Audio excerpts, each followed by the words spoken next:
जर आपण परामर्श घेतला, या सगळ्या इतिहासाची जर परिस्थिती आपण बघितली, तर मग आपल्या असं लक्षात येतं की एवढा शिकून सवरून एवढ्या मोठ्या प्रमाणात वाढलेला सगळा अभिजन वर्ग, कधी काळी अभिजन वर्ग एका विशिष्ट समूहातला होता, आता ते नाही आहे.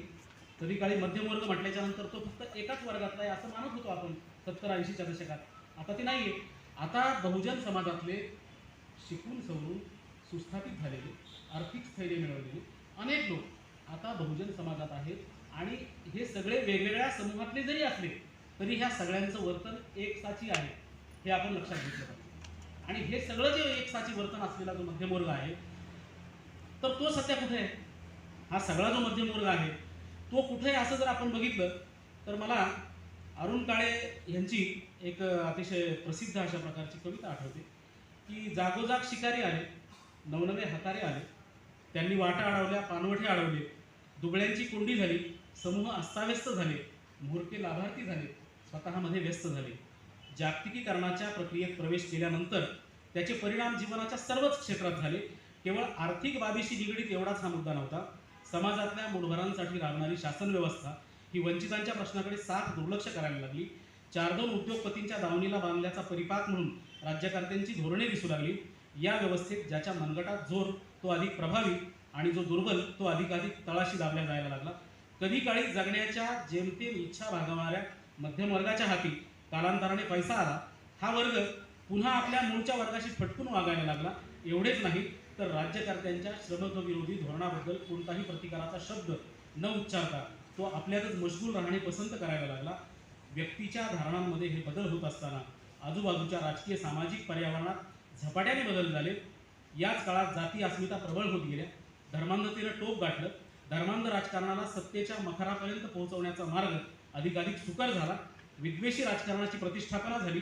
एकीकडे धर्मांध आणि उन्मादी राजकारणाचा अवकाश वाढत असताना दुसरीकडे मध्यमवर्ग आपल्या जीवनशैलीवर लुब्ध होत थेट समाजापासूनचे नातेच तोडायला लागला.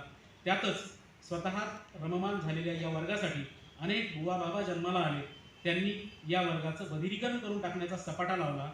सत्य यात सत्सत विवेक बुद्धी निघाली. धर्म विद्वेषाचं कारण बनू शकतो, धर्म सत्तेचा पाया बनू शकतो आणि धर्म ही एखाद्या वर्गासाठीची बाजारपेठही बनू शकतो.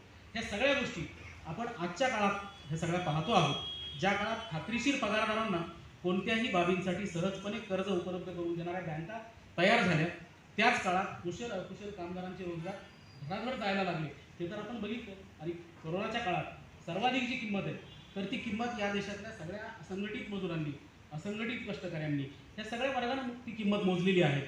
आता ही सगळी जी परिस्थिती आहे त्या सगळ्या परिस्थितीचा जर आपण विचार केला तर आजच्या काळामध्ये कष्टकऱ्यांविषयीचा कळवळा आणि त्या कष्टकऱ्यांविषयीच्या कळवळ्याचं जे लेखन आहे तर ते लेखन या सगळ्या लेखनाच्या माध्यमातून व्यक्त होणं गरजेचं आहे. त्याचबरोबर आपलं आधी मी जे सगळं सांगितलं पारंपरिक अशा प्रकारचं लोकमानस, तर त्या लोकमानसाचा आपल्या कथन परंपरेला, आपल्या लिहिण्याच्या शैलीला त्याचा कुठे आपल्याला उपयोग करून घेता येईल याचा सुद्धा आपण या ठिकाणी विचार करणं आवश्यक आहे.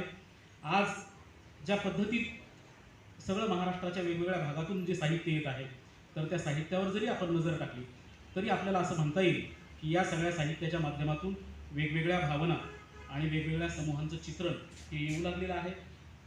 आणि आजचं मराठी साहित्य हे खऱ्या अर्थानं त्याचं विकेंद्रित अशा प्रकारचं स्वरूप आपल्याला पाहायला मिळू लागलेलं आहे. ते काही फक्त एका विशिष्ट भूमीत किंवा एखाद्या विशिष्ट ठिकाणाहून जन्माला येत नाही, तर ते महाराष्ट्राच्या असंख्य कानाकोपऱ्यातून वेगवेगळ्या प्रकारे ते येऊ लागलेलं आहे. अशा परिस्थितीमध्ये हे सगळं आजचं जे चित्र आहे ते चित्र जर आपण बघितलं तर या सगळ्या परिस्थितीमध्ये आणि आजच्या एकूण अस्वस्थतेमध्ये जे काही लिहायचं आहे तर त्या लिहिणाऱ्या प्रत्येक माणसाला त्याचं म्हणून एक जे अभिव्यक्ती स्वातंत्र्य आहे तर ते अभिव्यक्ती स्वातंत्र्य टिकवणं, त्याच्यासाठीची किंमत मोजणं ही आजच्या काळातली सगळ्यात मोठी गरज आहे. जे हिंदीतले प्रसिद्ध कवी होते गजानन माधव मुक्तिवेल, त्यांची ओळ आपण सगळीकडे वापरतो की अभिव्यक्ती के खतरे उठानेही होगे, तोडणेही होगे सब मठ और गड. तर ही जी उक्ती आहे तर ती उक्ती हाच आजच्या अभिव्यक्ती स्वातंत्र्याचा निर्देश करणारी गोष्ट आहे असं मला वाटतं. अभिव्यक्ती स्वातंत्र्य हे सत्याचा शोध घेण्याच्या प्रक्रियेतून आणि आंतरिक निगडीतून जन्माला येतं. आजच्या काळात अभिव्यक्ती स्वातंत्र्याच्या बाजूने उभे राहणाऱ्या सर्वांनाच ही एक दीर्घकालीन लढाई आहे याचं भान असण्याची नितांत गरज आहे. जी संपत देसाई यांनी त्यांच्या भाषणात केली होती, की तात्कालिक प्रतिक्रिया देऊन किंवा मी फेसबुकवर एक 10 ओळीची पोस्ट टाकली आणि त्याच्यावर मग अमक्यानं प्रतिक्रिया दिली नाही म्हणजे मग तो प्रतिगामीच आहे. इतक्या सरसकटीकरण आणि इतक्या सोपेकरणाकडे आपण चाललेलो आहोत. म्हणजे ज्या गोष्टींसाठी आधीच्या म्हणजे मूल्यांच्या रक्षणासाठी ज्या माणसांनी आधी जीव दिला असा सगळा इतिहास आहे आपल्याकडे. आणि आता केवळ 4-2 ओळीवर तुम्ही फेसबुकवर तुम्ही 4-2 ओळीची प्रतिक्रिया देता की नाही याच्यावरून ठरवलं जातं की तुम्ही प्रतिगामी आहात की पुरोगामी. अशा प्रकारची जी धारणा आहे तर ती धारणा लक्षात घेता की ही दीर्घकालीन अशा प्रकारची लढाई आहे. ही लढाई आपल्याला लढायची असेल तर ही लढाई सोपी नाही. प्रस्थापित व्यवस्थेला, धर्मांध शक्तींना, विवेकहीन मनगटशाहीला, अनिर्बंध सत्तेला सुरुंग पेरणारे आणि श्रेष्ठ मानवी मूल्यांचा आग्रह धरणारे सर्जन ही आजच्या काळाची गरज आहे. आजच्या खडतर काळाचं भान आणि आपली जबाबदारी हेच अधोरेखित करण्याचा हा प्रयत्न आहे. काळ कोणताही असो, या काळात माध्यमांनी, कलावंतांनी, व्यवस्थेला, सत्तेच्या शीर्षस्थानी असणाऱ्यांना प्रश्न विचारले पाहिजेत. हे प्रश्न कळीचे असावेत, जगण्या मारण्याच्या प्रश्नावर जाब विचारणारे असावेत, सत्ताधीशांच्या प्रतिमा उजळ करणारे, माध्यमाद्वारे त्यांच्या प्रतिमेचं वर्धन करणारे. लोक जे प्रश्न विचारतात त्यात सत्ताधाऱ्यांना अडचणीचं ठरू शकेल असं काहीही नसतं. सत्ता मग ती कोणाचीही असो, या सत्तेला सत्याचे भय असते. कलावंत सत्याचा शोध घेतो आणि सत्ता सत्यापासून पळ काढत असते. समाजातल्या चांगुलपणाची, विवेकाची जपवणूक केली पाहिजे असं प्रत्येक कलावंताला वाटतं.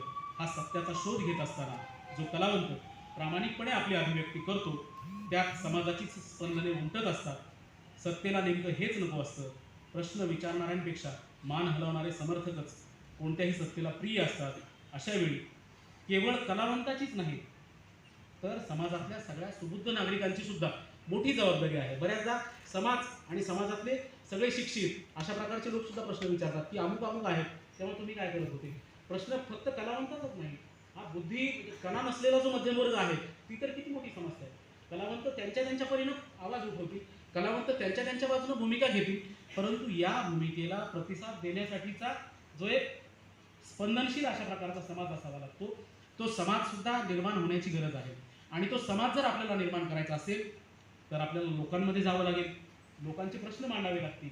आपलं सगळं राजकारण, जे राजकारण किंवा जे समाजकारण आपल्याला करायचं आहे तर ते केवळ बंदिस्त वर्गामध्ये आपण जी सगळी चर्चा करतो, ही चर्चा जोपर्यंत सर्वसामान्य माणसापर्यंत जात नाही, ही चर्चा जोपर्यंत सर्वसामान्य माणसाला भानावर आणण्यापर्यंत जात नाही, तोपर्यंत अशा प्रकारच्या ज्या चर्चा आहेत तर त्या चर्चा समाजात गेल्याशिवाय आपली सगळी जी एकूण जी शोषणमुक्त समाजाची जी आपली स्वप्न आहेत तर ती स्वप्न पूर्ण होणार नाहीत.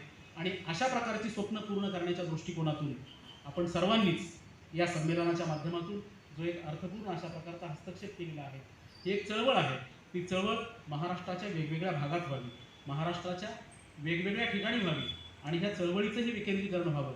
लोक बोलले पाहिजेत, लोक उठले पाहिजेत, लोक संघर्षासाठी सिद्ध झाले पाहिजेत आणि समाजभान अतिशय व्यवस्थित अशा मार्गावर आणून उभं करण्याचं काम हे सगळ्यात मोठं आहे. ते आजच्या सगळ्या प्रकारच्या कलावंतांना पार पाडावं लागेल. ते फक्त लिहिणाऱ्यांनाच पार पाडावं लागेल असे नाही. कलेच्या क्षेत्रातले जे कोणी असतील, गायक असतील, वादक असतील, लिहिणारे असतील, या सगळ्यांना मिळून हे सगळं काम करावं लागेल.